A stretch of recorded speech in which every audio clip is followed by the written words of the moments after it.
Hey, what's up everybody? It's Luke, and you're watching Luke the Gathering. Thanks for checking out the channel and being here, joining me, listening to me. I appreciate it quite a bit. Today we had I went to my third Lost Caverns of Ixalan pre-release. It's up on a Monday. They actually had 4 at the store. Something here. Anyways, they had 4 at the store. I was busy yesterday, so I couldn't attend the Sunday one, but I did go to Friday, Saturday, and today is Monday, and so I got a chance to go for the third time, and it was a ton of fun. Just like the other times, my worst showing was that first day. I actually felt very low confidence on that first day, and it showed. I went 1 and 2, and then the next day, I just felt good about it, and I got 3-0. It was amazing. Talked about it in a previous video already, and then today I was 2-1, so I won 2 games and just lost 1. In fact, the 1 game I lost was so close. My opponent, and of course, this is something that happens in Magic, had so much removal. All my stuff just kept getting removed. I just couldn't believe it. It was removal, and I was like, I can't do anything about it. And but, that's how you win. If he has a lot of removal, that's going to really affect things, and, great on him. Good deck. Pretty evenly matched.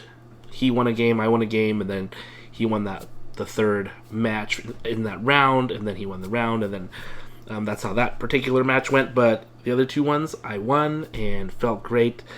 Again, not super easy wins by any means, but today I actually did get to play with the dinosaur deck, which I thought was a lot of fun to play with. The other day, the 3-0 day was in Orzhov. Today I was playing green and red, which is your dinosaur colors, and I thought it was quite strong, and I definitely knew I was going to play that after pulling one particular rare card, which you'll see when we take a look at the deck. I actually there's not like super huge incentive for like winning this particular tournament, because everyone gets 2 packs. I already opened 1, and this one will open at the end of the checking out the deck, but I opened this one because the guy was like, I was like, here, I'll take my 2 packs, for participation, and he was like, you pick them, because he didn't want people to complain that he, got him bad cards or something. I guess that happened to him. But then I said, no, I want, we split the difference. He picked 1, I picked 1, I picked this one, and he picked this one. And I said, if I get something bad, I guess I can complain.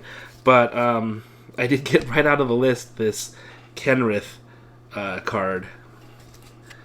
I don't know if it's focusing on it, but yeah, I ended up getting this Kenrith out of that pack, so it wasn't that bad. It was pretty good.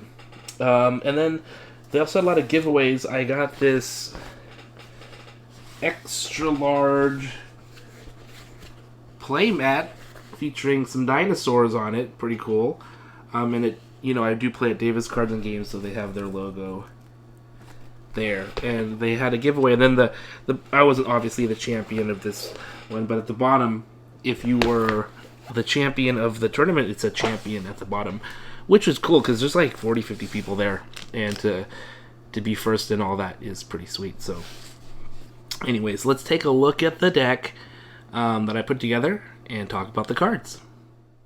Alright, so why am I showing you this cave card, and it's in blue of all things? Well, a couple things. First of all, I did splash blue, and I'm really glad I did. I was afraid to splash in 3rd color after the first tournament that first day on Friday, but splashing blue was a really great idea this time, and I had a card that I was iffy about, and it turned out to be one of the best cards in the deck. I'm going to talk about what that card is when, of course, I get to it. But I like these caves. I don't like the fact that they come in tapped. That's not what I like. But the cool thing is, you can discover 4 sort of towards the end of the game when, you're just drawing 1 card at a time. Doing the Discover 4 is a great play, and I just love that aspect. So I don't mind playing these caves. I do feel like this format is a little slower than some of the other formats we've done and getting to the late game and being able to discover 4 using these lands, I think is awesome. I had 3 blue lands in the deck, and then 7 green, 7 red. Spelunking. This is actually a card I should not have had in the deck. It's not a great card for this. But when it ETBs, you get a draw card. It's an enchantment, so it's a permanent, but it's not like something you can really craft with because, well, I didn't have anything that crafted with enchantments, and there might not be anything that crafts with enchantments. But you can gain 4 life with the cave. I only have those 2 caves. I don't know why I put this in there. But this was probably the worst card in the deck for me. Glimpse the Core. I was afraid I wouldn't be able to ramp well enough. Glimpse the Core helps you ramp. You get a search your library for a forest, put it on the battlefield, tap. So it's really ramp. It's not put into your hand or anything like that. You can play a forest, and then you can go get a forest. The other thing it does is you can return a cave card from your graveyard to the battlefield tap, and I wasn't sure why that was any good. But thinking about it now, if you sack it to discover, you can play this, I guess, if it's really late in the game, and do it again. So I don't know if that's worth it or not, but something you can do. Scampering Surveyor was in the deck, and, well, this helps you get a cave or a land card. And so, again, this helps you ramp as well because the land or cave goes right onto the battlefield tapped. So I like that. And since I was playing 3 colors, I really wanted some cards that help fix you. And that's one of them. Jade Seedstones. This was an interesting one. I wasn't sure if this was a great card to put in the deck. Turns out for me it was good. Paying 4 for 3+1/+1 counters was okay. Not great. But being an artifact that sat on the field was beneficial. I'll tell you why later. But towards the end, I did get to craft this 7/7 out of it. And the life that it gained me was huge. I used a dinosaur in the graveyard to gain 6 life off of this. And then this stabilized me so hard and got me to prolong the game to win the game. So this was really great. River Herald Guide is cool. 3/1. Vigilance is nice. And especially if you can get the Explorer with the +1/+1 counter, that is great. Then he's not like a 1 toughness. There's some 1/1s out there. Just can't deal with it that well, obviously. But if it has 2 toughness, it's just a lot better.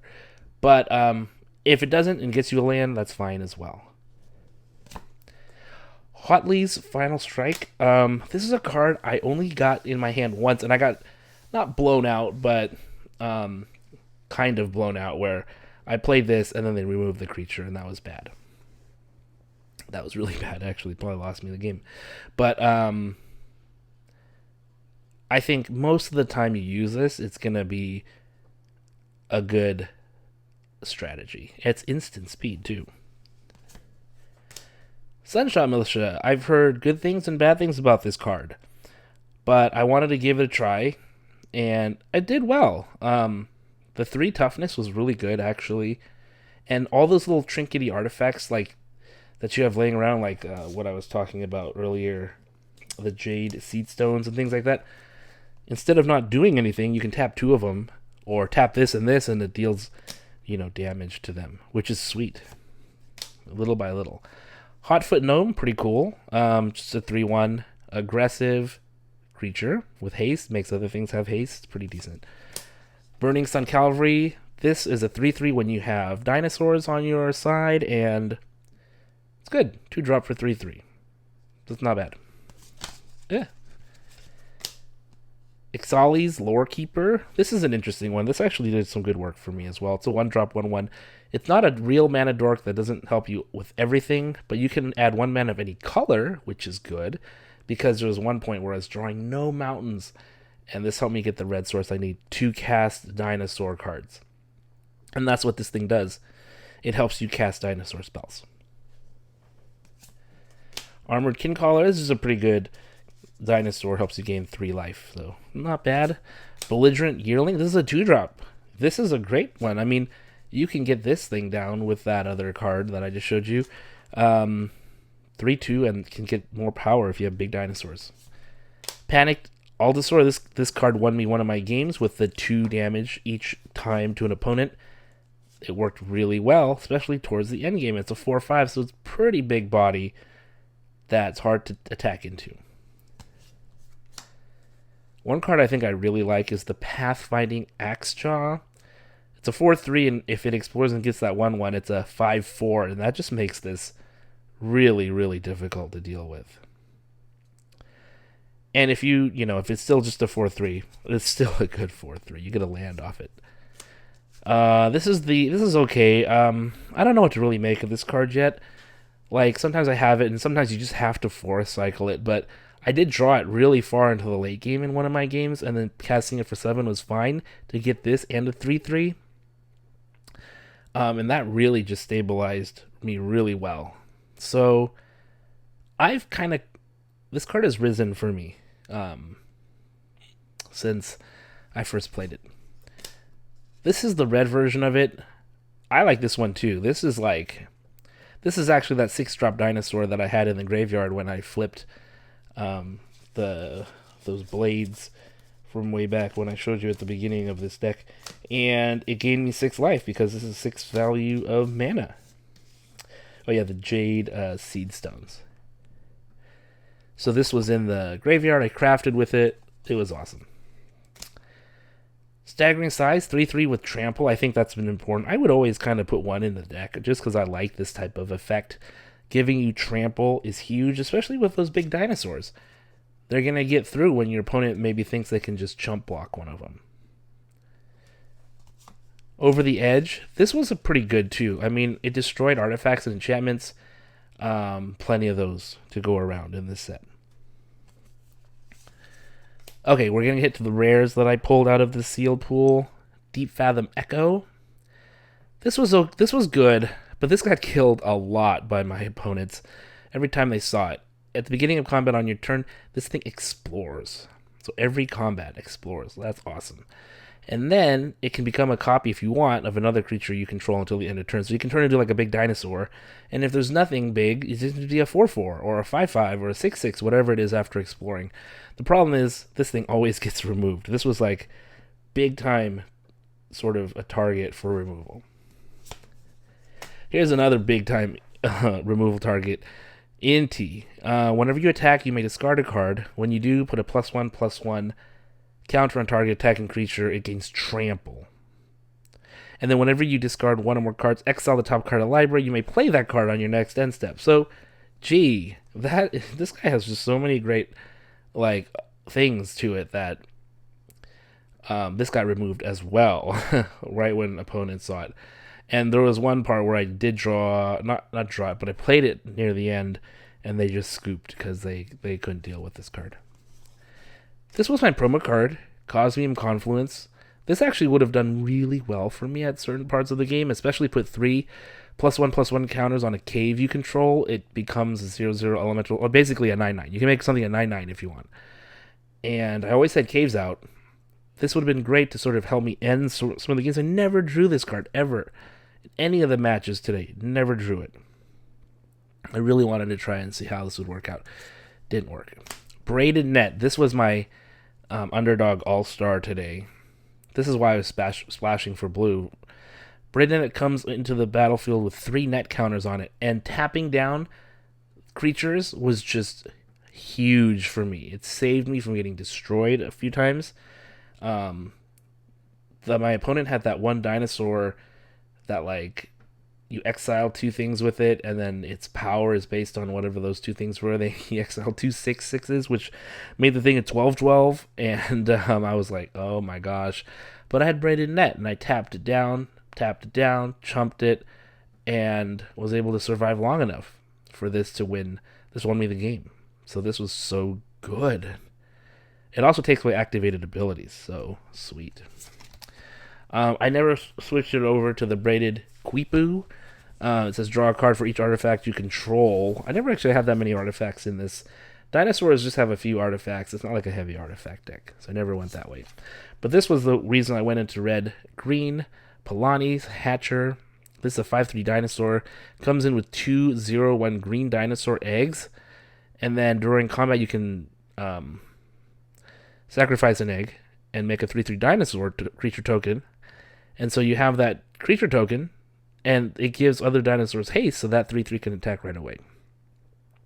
And then you get to do it all again the next turn. This was a great card, very, very scary card to have out there. So I was really happy with this card. The Braided Net did really well for me.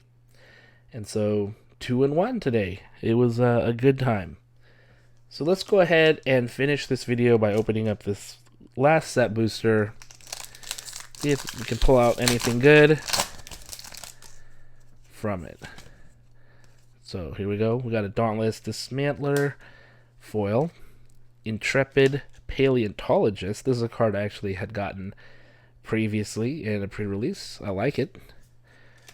Ukenbach, the Great Mistake. Such a cool name for a card, and that's a cool looking card. But that's going to mean I don't have any other rares. The Whip, Storm Captain Abrade, Echo to Dust, Phantom, Chance, Join the Dead, Hidden Necropolis, and we end with the art card. We got a pretty cool looking dinosaur there. So thanks for watching. It was a fun time. Next time I'm at the store, I'll be doing the first draft of the set, which I'm really looking forward to as well. Thanks for watching this video. I will see you next time.